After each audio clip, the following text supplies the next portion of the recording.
Welcome to the NXT Podcast, your home for weekly NXT reviews and insight. The beautiful part of NXT is that when one dream ends, another dream begins. Find all of your NXT news, recaps, and analysis right here. So with that being said, we only have one question for you. Are you ready? We thought so. Let's get the show started right now. All right, guys, this is Memphis Mark coming to you from Mullet Manor, and this week we're going to do the review on NXT November 8th, and we're getting ready for the next big event, which will be Deadline, and they start off this week's show with Cameron Grimes against Joe Gacy.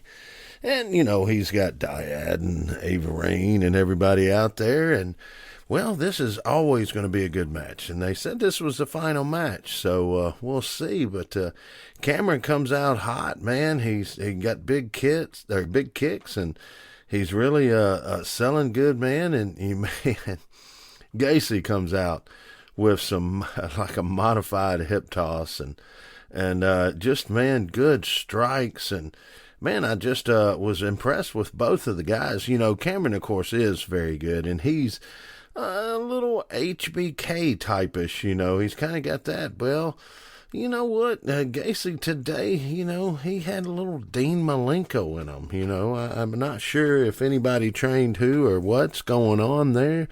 I'm just saying the moves looked similar. But, you know, Cameron's got to fight the big fight because he's got Dyad and Ava Rain on the outside, and they kind of get involved some, as we would expect.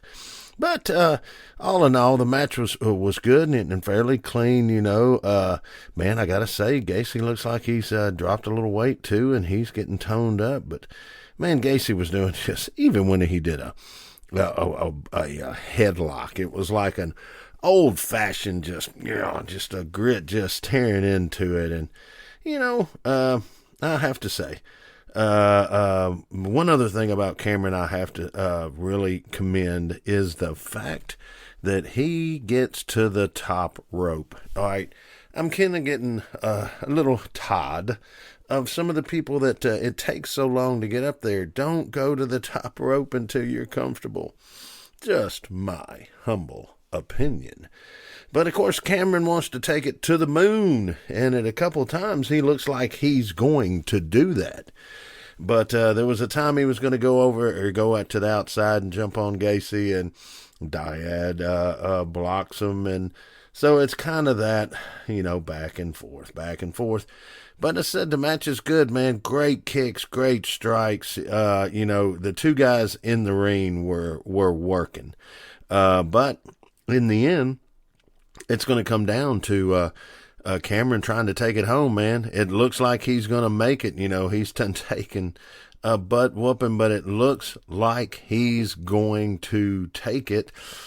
And then he goes to the top rope, which he does good. He gets up there quick, but Ava Rain gives him a little shove, and next thing you know, he hits the top rope. He flips off. That gives Gacy a chance to do his cartwheel, you know, monster freaking clothesline, and that's going to be the end of that one, folks. And, of course, they stand over his mangled body and you know, do the little stare down and all that good stuff. But it is what it is, you know. The match was good. I would say definitely it was one of the better matches. Well, you know, it was a good match, okay? We'll just end it at that. All right, then you go into Axiom. And Nathan Frazier outside just talking, and Nathan's, of course, everybody's coming out of the training room each week, it seems like, or at least every other week. There's somebody coming out of the training room, and there's their friend, and that's the way this is. And then, well, old JD just happens to go by, and he kind of lets Nathan know that, bet you probably got a herniated disc, don't you? Maybe the C4. And Axie and him have a few words, and then he pretty much makes the phrase of, you're going to pull a JD. Get so close, but not get the job done, which is going to infuriate JD McDonough. So that's going to set up a match a little bit later. But, look, the production each week on these shows is freaking fantastic. It's just great. But they do a little stop in the shop at the barber shop with Carmelo Hayes and Trick. And it's just the way everything, it's almost too real. It just looks too damn good. But they do the stop and shop with the barber shop there, and the streets are talking, and they're kind of saying that, hey, Wes, got that belt, and of course, Melo's going to let him know he didn't get pinned. He's never been pinned. And, Trick's letting him know with his little side kind of thing he's doing here. But, Melo drops a little alpha on us and says that he's never been pinned, they ask about, how long he'll think he'll hold. Wes will hold it, and Trick's quick to say 2 weeks because they're having a contract signing this coming week, and I guess the match is in 2 weeks then, so there you go. But it was a good little spot. I think it could have been just a hair bit better, but, it was good. But, man, they make the video production is just freaking out of this world. But you got Scripps doing a promo, and it's Scripps and it's a promo because we don't know anything about him. So that's just the way that goes. And then you got Solo Ruka going against Elektra Lopez. And, Elektra made her big reappearance last week, throwing a little smackdown on the girls, on Indy and Perez. So, Indy and Ruka. So, anyway, Ruka is, man, I got to say, every time I see her, she is just a specimen. She's a good-looking girl, great shape, got the moves, got the flips, very acrobatic.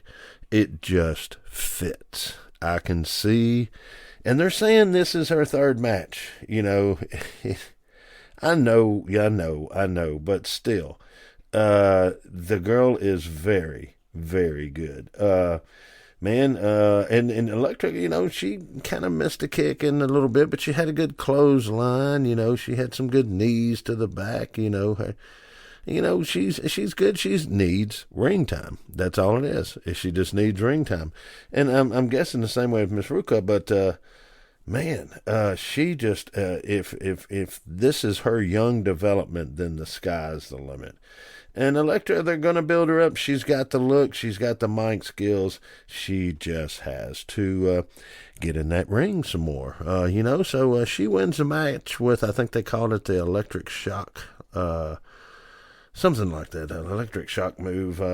But then she has to pay the fiddler a little bit for jumping Hartwell last week, and Indy lets her know about it. So she comes in, and that is that. But we go into a promo with Chase U and Duke Hudson and Thea, and he's got a match coming up with Charlie Dempsey for jumping him last week. So, they're kind of doing a little pep rally, I guess you would say. And, man, old Duke, the flag bearer himself, he does a great little fire, and he's going to fire everybody up. And so, of course, they're pumped up. They're going out to fight Mr. Dempsey, and that is into that promo. But, man, Duke does do pretty good. But somebody needs to possibly check her blood pressure or something. Maybe get her a chill pill. Not really sure how that works with the protocol, but needs to calm down. May need to speak to Mr. Riddle. Well, before they can do the actual match, after that promo, they do a toxic. Toxic, and, they're calling, she's calling Mandy and kind of let her know she doesn't want to come down because her partner in crime has got some busted ribs, and she's just not sure because, she's leaving the mall. She don't really want to go. But Mandy's like, look, we got this. So, she's just trying to leave, and, she gets pulled over by a mall cop, of all things, and seems it wasn't a mall cop. Amazing how that happens. It was Alba Fire. Whoa!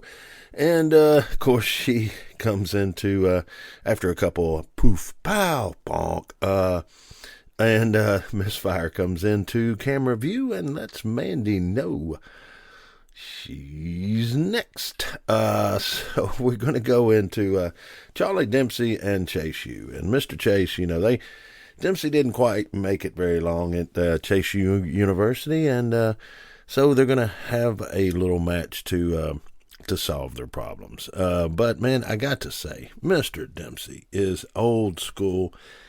If I know that Regal is in another company, so it can't be Regal that's doing the training. So the only other person I knew that was still with that style, that was still in WWE, was Fit Finlay. And as far as I know, he still is. And so, I have to say, Mr. Dempsey kind of reminds me of a cross between maybe Fit Finlay and Bob Backlund with the way he does. But this is a good match. Mr. Chase gets to do his stomp, gets to do some good moves. They go back and forth, but it seems like Charlie's always really got the upper hand in this. And so the match is not bad, but towards the end, and there said, Thea needs to chill out. But the match goes on. It ends up where Mr. Dempsey has got Chase U over by the ropes, and he's got he's getting ready to put a submission hold on him, but he's got him in an arm bar, getting ready to pull it back into some kind of submission, and he's just about got it. And old Duke's gonna save him, old Duke, and Duke throws the towel in. Yep, you heard me say it. He throws the towel in. So, all righty. That's going to lead to some interesting stuff because they were definitely using that as camera shots for to let everybody know that this is going to be a promo in a promo in a promo. All right. Let me see. Well, you've got Miss Hartwell doing a promo, pretty much letting everybody know that she's going to bet on herself. So that's it. And then they do a little spot with at Valen Henry's Family Bar. That's it. And Kiana James is going to come in and pretty much try to buy the place. She wants to put up some apartments, that is. And old Briggs and Jensen, the good old boys there, of course, they're a little smitten with the ladies, but it comes down to Valen saying no, and she wouldn't even look at the final offer. So Miss James and Miss Henry, I can see a little something going on down the road. On down the road. Okay. All right, we got Mr. Security Guard, Hank Walker. Hank, he's going to save some propane, too. But he's going against Stax. Got Stax Lorenzo chanting. And so Stax is, this ain't going to, of course, Stax has got Tony D, with him. So, it's a pretty good match, man. Hank has got he's got a hip toss, man, that's out of this world. That's his best move, I think, But Stax, man, he's quick, man. He's got some great knees, and everything. So this match is kind of going back and forth. Stacks gets the better of him most of the time, but then Hank makes a run at it, and it looks like he goes comes off the rope with a Luthez press, and looks like he's going to do it because he's got that country strong kind of thing. Doesn't look it, but apparently is a pretty strong guy. But he's getting ready to make a move and win the match when Stacks does a little thumb to the eye. Hello, hello, hello. And he gets rolled up and pinned. But I got to say, I'm not sure if Hank was just maybe outshining some of the guys that are working their way into NXT or something, but they're giving him a little pop here and giving him a little time. So, who knows? It's funny. Ever since Kevin Owens, it seems like you're starting to see a few more people that look like normal guys. Not the guys that are, they're in the gym too, don't get me wrong. They just don't show it. They don't have some of the genetics or whatever it may be. They have the normal look. But old Stacks with the thumb to the eye, he takes care of that and makes Tony D happy. Tony D, you got to make Tony happy. You don't want him, Tony, not to be happy. But hey, we are going to go into a Grayson Waller effect. That's right. Grayson always does good. I love me some Grayson. So, he's going to interview Von Wagner with Mr. Stone and Braun Breaker. And what I thought was strange about this was they all sit down in their chairs. That never happens. It might start off, but within a couple minutes, somebody's standing up or something like that. But nope. And the old Braun, when he come out, he was wearing his dad's jacket. The Steiner Brothers jacket with Mr. Waller doing rough, like a poodle when he come out. It's this spot is kind of centered on him being on Instagram and on social media. So he's going to ask questions that the fans have messaged or whatever it may be. But the first one was, should a Mello have gotten that title shot over Von Wagner? And of course, Wagner does good. Von Wagner does really good on the answer. He's looking a little dapper. They got him in a suit and everything. And Mr. Stone, of course, adds his little 2 cents worth. I think they may have paired him with him maybe because he's not the greatest on the mic, but he's gaining, real fast. He's getting better and better. So, and then the other question or post was that he just wanted to see somebody beat Braun. Anybody beat Braun. So, and then in his response, Braun does mention Apollo, which he does signify going, hey, you see, I said your name. So this is, they go back and forth, and that this is going to end up. They're going to end up nose to nose. But when they do get nose to nose, which I thought was kind of funny, Mr. Stone tries to break in, and when he does, Braun reaches over and slams his head into the desk, and he falls out of the picture, and that is the end of Mr. Stone. And, they have their little stare-off, and then they go to a little Wesley promo, and, he's pretty much letting everybody know he's on a roll like butter, but he understands that he didn't pin anyone, so there we go. So we have setting up a match in the very near future, I do believe. We got a quick little Cora Jade and Wendy Chu little somebody's going to get somebody. And then they go to Apollo, apparently is over in Africa doing some work over there, scouting talent, he said. So get those out of the way, and then we've got Axum and J.D. McDonough. And man, what a good match. Look, I really thought that this was going to be a little one-sided. I thought that they were going to really kind of do a promotion and or promote JD and not or at Axiom's expense, I should say. But man, did Axiom put on a freaking show for us. And look, they use the effects to make him look faster, and then he, of course, like he's the speed of sound or whatever. But wow, is this guy fast now?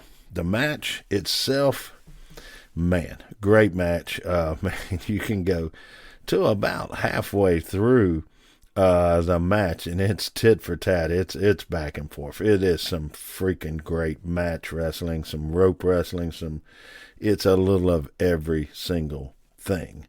But then JD gets a chance, and he goes after his knee and gets a hold of that knee, and JD is old school in that effect. Little Arn Anderson type of goes after one body part like a Harley race would. And hey, up until then, Axiom was doing great, and so you think, okay, it's about done.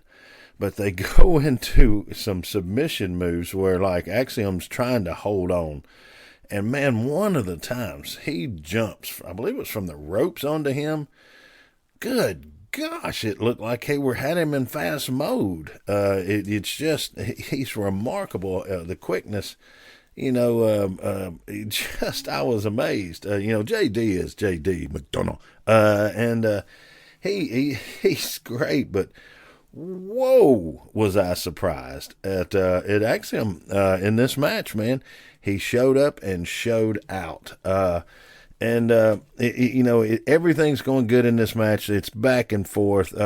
There was even one time that Axiom throws a kick up there and JD misses it, and it's just like, it just shows what we're going to be up with in this match. But it is a must-see. It is probably, I got to put it up there as one of the top two matches tonight. And we only got a couple more left, but we've had a couple. So, it's a back and forth match. It's about even halfway. JD gets that knee, and he just starts in on that knee, and generally what's going to happen with that. JD ends up like they said I think Booker T's going, I heard it pop from here. That's where that's going to go. His knee pops. The referee comes over, and, it could have been a stoppage for an injury or something like that, because, man, Axiom was flying around so much at one little slip with the kind of moves he was doing, and I could see some kind of spraying or something. But then old JD gets on the McDonough gets on the mic and pretty much says, anybody gets in my way of going after that belt, Apollo, and he points to his eye, that he's going to take care of him. That's the way it is, because he's JD McDonough. But then we've got Brutus and Damon Kemp, the 5 minutes of hell. And look, and Brutus, when they introduce Brutus, and then DK is coming down in the ring, and Brutus jumps down there and gets on him. So Brutus pretty much whoops on this man for a while, and he's doing these big Vader type punches, and man, it's really really kind of good. They at one point in time he throws DK over the whole steps, and DK's selling, but he goes after his knees, and DK brings a chair in first, and it's not going to end good. But Brutus just looked so me Brutus. When they get that out of him, man, he's going to be extra special. But finally, towards the end, it comes to make a decision. Brutus has to make that decision. It's whether he's going to do what's right and not hit DK with the chair, or do what this is called 5 minutes of hell. So. Brutus lets him know. He goes, he hits him a few times with the chair, and so it cost him the match, but hey, he won, so it's all good. But he lets him know, hey, I'll always be the better man than you.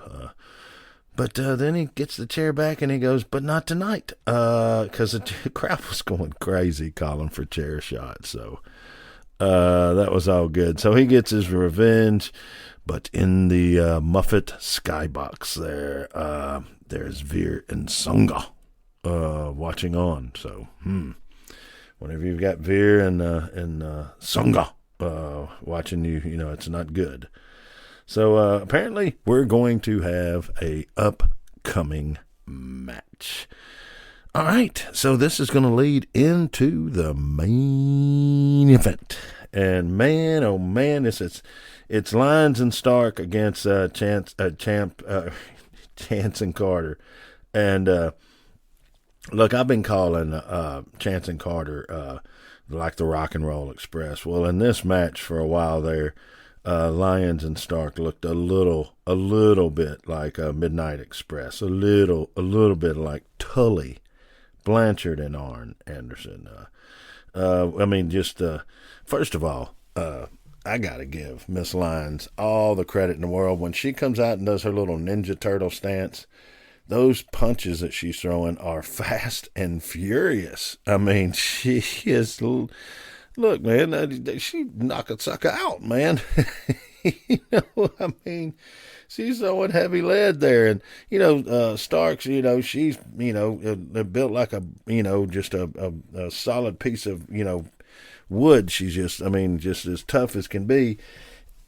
And the size difference, when you see them standing up against each other, and actually, the Rock and Roll Express fought a lot. They fought the Road Warriors.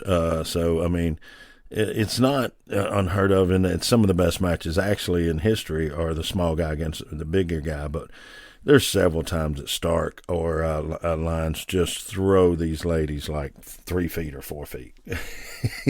Just toss them like they're like a beanbag. But look, man, some good things. Lyons and Stark start off with quick tags and everything, and of course Chance and Carter, they've got the masterful tag work and the teamwork and everything. Chance and Carter, their timing is unbelievable. Starks and Lyons had a good timing. They do a double slam at one time, and then later on, Miss Lyons just shows her power with it just throws her, and it's just this is a good match. But man, towards the end there, it seems the match is real close, and then Miss Stark is going to throw down on one of the ladies, and she moves, and there is Miss Lyons. So you got Nikita standing there. Zoe almost knocks the crap out of her. They talk about it for a second, like, woo, that almost, and what was, and what it could have happened, but it didn't. And then the champs get a chance to recover, get back up, and they organize a quick little comeback with a flurry of moves. And it is done, folks. So Zoe gets pinned, and the champs are going to get their belts, and that's going to be that, and so and this was, towards the end it was close with a bunch of breakups and everything. But anyway, right towards the end there, it was really cool that Starks and Lyons were going to present the champs with the belt, and Miss Lyons gives her the belt and shows that she has definitely fought in New Japan Wrestling, or in the Orient, because she gives the belt to her and does the bow. And Zoe's going to give her belt, and then she's like, man, I don't know. And then of course, Chance is like going, what's up with that? What's up with that? And then it happens. It happens. That's right. We've got a heel turn. And so he lays out Nikita Lyons. And next, we know where this is going to lead, folks. She puts a thumping upside her head and does a little trash talking. And they're going to go off of air with Zoe pretty much going, yeah. Look at me. So, hey, we're setting up, and, they let us, everybody know they're going to have the contract signing with Wesley and Mello, and, they got stuff coming up next week, but whoa, what a way to go off air with a little thump upside the head on your tag team partner. All right, so, guess you didn't like getting pinned by Carter. But that is the end of that tag team, folks. So we're going to have some good matches coming up that because, man, I got to say, Miss Lyons has really come on. And, that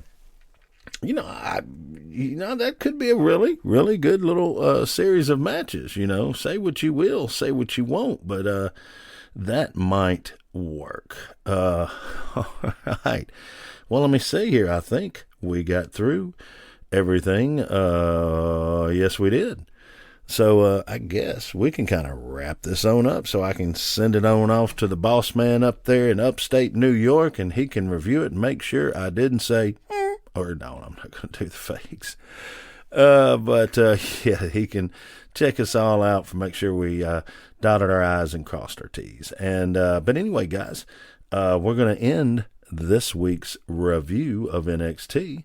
And, of course, if you can rescue, please do. And as always spay and neuter. And of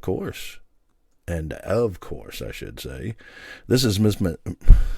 You see, I tried to be real cool. I was going to go, I was going to do it fast. It was going to be cool. I even wrote it down.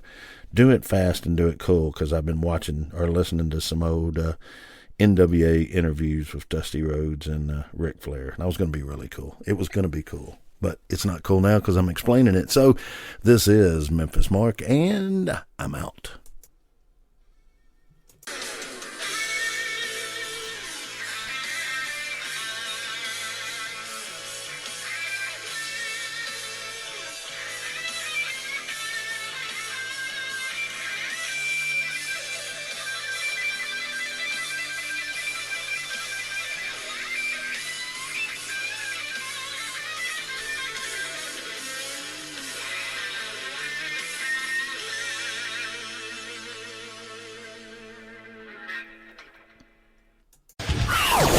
Thanks for listening to the WWE Podcast. Don't forget to subscribe on your favorite podcast app so you don't miss a show, or head to WWEpodcast.com. And for all of these shows ad-free, head over to patreon.com/WWE Podcast. Until then, we'll see you next time.